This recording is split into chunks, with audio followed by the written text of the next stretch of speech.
Exploring responsibility. Are the Sterns culpable for raising a monster? Are Stefan Stern's parents really responsible for the heinous crimes their son committed? What if this happened to you? Super chat. Crystal, what's up? Truthfinder321, good to see you.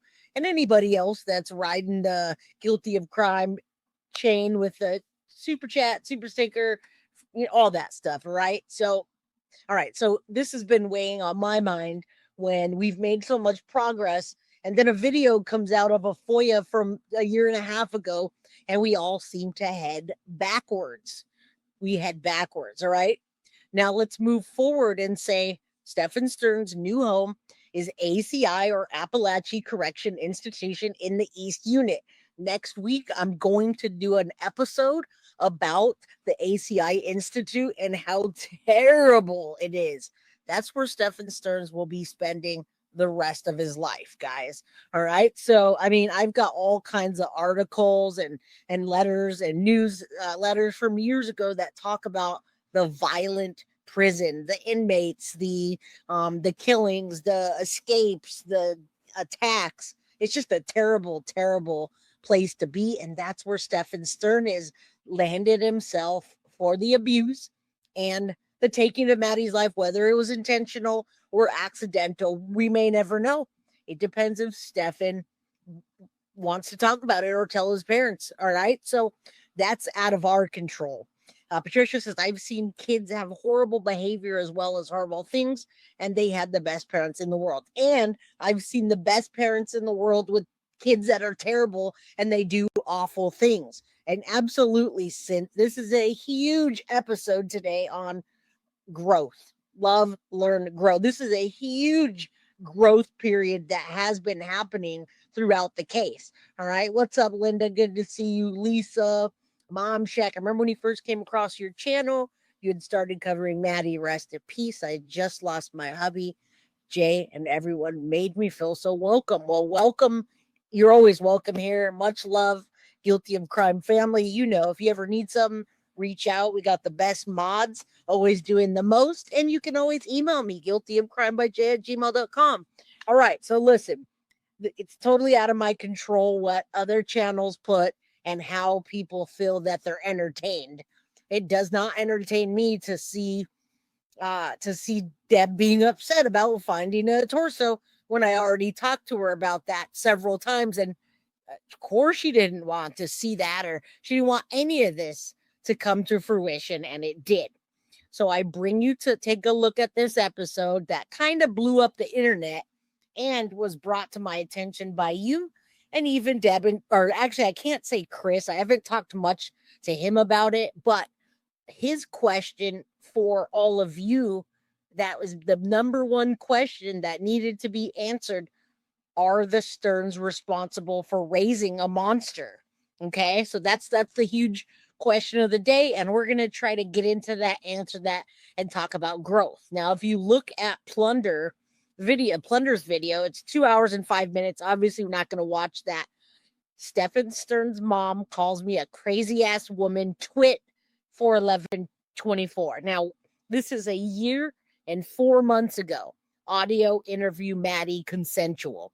And I do want you guys to hear the growth that happened even with Plunder. I was very surprised that right after she states that that Deb called her a twit, which Deb, I still think that you stand on that. I think you still stand on the fact that you call her Blunder and all the other names, whatever. But I gotta say, I was surprised that after it came out of her mouth about calling her a twit, that she did recall that that times have changed, and I'm gonna play that things have changed. And not only that, I do have to address the whole the whole statement that Deb was saying and she was, you guys will see when Deb was in a in a panic over Maddie being missing, finding a torso. Deb says in this video, I think it's consensual because Maddie puts her head on his shoulder, and when I see Maddie and Stefan, she's very close to Stefan and cuddling and hugging and sleeping. So listen, at that time, Deb, I didn't know the word grooming either. I didn't realize that Maddie was so heavily groomed, not only by Stefan, but by Jen allowing that to happen. So we've learned new words and new ways. And I even caught myself at the beginning of this case when I had the theory about Madeline Soto and her being in love or thinking that she was in love with Stefan Stearns. Now, I know that it's not consensual, but when we saw the coins and she told her mom, I need to get these coins, Stefan, I need to get the baby coins because I want more time with Stefan or whatever it was for, in her mind, she was convinced slash groomed that she wanted to talk to Stefan daily and he wanted to talk to her. Now, Liv Wade, I knew what Deb meant. And I knew what I meant when I told you guys. I said, I think Maddie thought she was in love with Stefan and that her and Stefan were going to run off together. That's what I gathered from the pregnancy coins. Now, I corrected myself immediately and said she can't be in love with him because she was way too young when the abuse started and it's not consensual. But I wasn't having a panic attack, and police didn't just come to my house telling me that they found a little girl's body that is like a granddaughter to Deb. All right. So thank you. I'm so glad Liv and the people on my channel that give grace when it's deserved do so. But I'm going to actually show you, actually, before I start the video, I'm going to show you the grace that wasn't given on this video and to myself. People flooded my channel with questions of the last video that had Chris on it. They flooded me and said, how can you talk to those parents? Did you hear what Deb said about Maddie? She said, oh, it's consensual. And I'll show you in the notes real quick. Can't wait for Papa to enlighten us as well. Yes, agree. All right, so let me just take a look at this real quick. This came out, let's see how many days ago, and I haven't been able to respond. 7 days ago, I've been busy covering cases, so now we're back to it.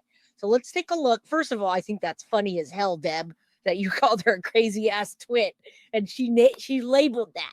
Like I told you, a content creator will always take the opportunity to use any messages or comments that you send about them. They use that as content. They use it as content, and instead of directing you, commenting to you or replying to you directly, they'll run and they'll make content out of it. I don't do that. I won't do that. I'll never go make content out of something that you emailed me. But I'm going to tell you that 90% of the content creators do that. And I've emailed content creators that will not answer me back, but they'll go to make a video about me and they show my email that I messaged them, but they won't directly comment. So that being said, I say to Deb and Chris, don't message those people. Don't leave a comment in their chat. They don't even care what you're saying. They're just going to make content out of it, and including any of you that are content creators. Now, Firestorm, I'm absolutely continuing to cover the baby Emmanuel Haro case. I've got multiple episodes, but today, are the Stearns responsible for raising a monster? Q&A for the parents of Stefan Stearns. But I will continue that, and thank you for the $1.99 super chat. All right, trying to make something out of the video that just wasn't there. Deb looked in shock and acted accordingly. Agreed. Parents can do so much. Children become adults. It's out of our control. What's up, Kathy? All right, so let me just take a look at this real quick, and then we'll actually get into some of it, and we'll go back and forth. So it drove me nuts not being able to respond to this. All right. So I gotta say I was pleasantly surprised by Plunder, what she says in the video. But when you look at the comments, minors can't consent. What the hell's wrong with this lady? Deborah's absolutely sick. This is consensual. She was barely 13. Deborah, there's no such thing as consent when you're 13. I can't believe she said it was consensual. Mind-boggling. Every comment. His mom sounded more upset when she found a fake torso than when she found Maddie's body. And on and on and on, guys. He started abusing her at 8, probably sooner. No child can be consensual. Deb, we know you didn't mean that. It was consensual between them. She was groomed. All right? The audacity of a woman who raised a monster throwing shade on others. Oh my goodness. That woman has some nerve to call someone out reporting facts about her son while dismissing the innocent little girl, brutally red-rummed and beyond vile. All right, this one, Stefan's one sick individual, and his mother is just nuts. She's more disgusted with the torso than the abuse. All right, you guys see what I'm getting at, right? You see that almost 1,000 of the 1,000 messages that are there are about Deb. And one comment that she made while in the middle of probably having a freaking panic attack, you get a bunch of people that just spout off that shit. All right. So, yes, come on in, smash that like.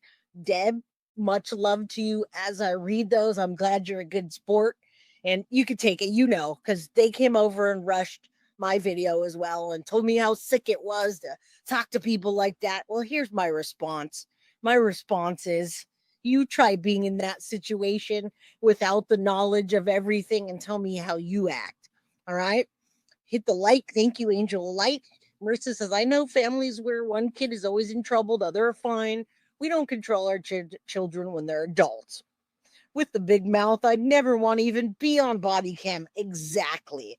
And especially almost a year and a half later, after we've been way beyond that.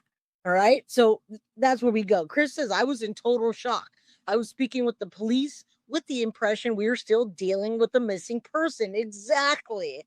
And I am proud that Plunder did admit that you guys have, and she's heard everybody moving on from that. So yeah, we're gonna debunk the junk that comes out and knowing what we know now.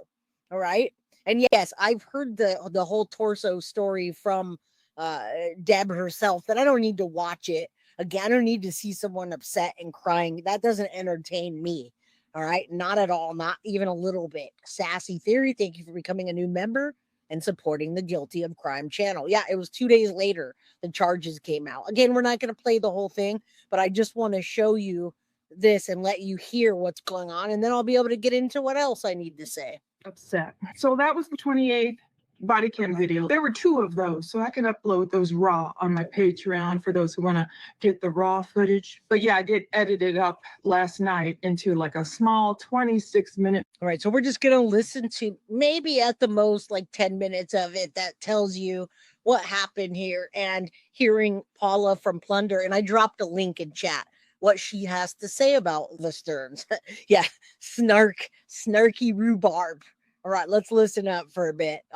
You guys go subscribe to Plunder if you haven't already. We're not playing the whole video. I'm just making a point and showing you what's going on here. Video you guys can watch without all the dead space. Yes. But I know some people love the raw footage, so that's why I upload a lot of it over there. So, okay, we have those 2 body cams at Deb's house. And then we have another February 28th body cam, which basically there's nothing on there. It was taken at the storage unit facility. And again, we're not listening to the whole thing, but we're just getting an idea of the dates and what exactly did happen. Buster says, I'm a big supporter of Deb and Chris. There are a lot of parents out there that deserve the blame, like the Laundries, right? And the parents who did everything they could. But Stefan Stearns made his own decision.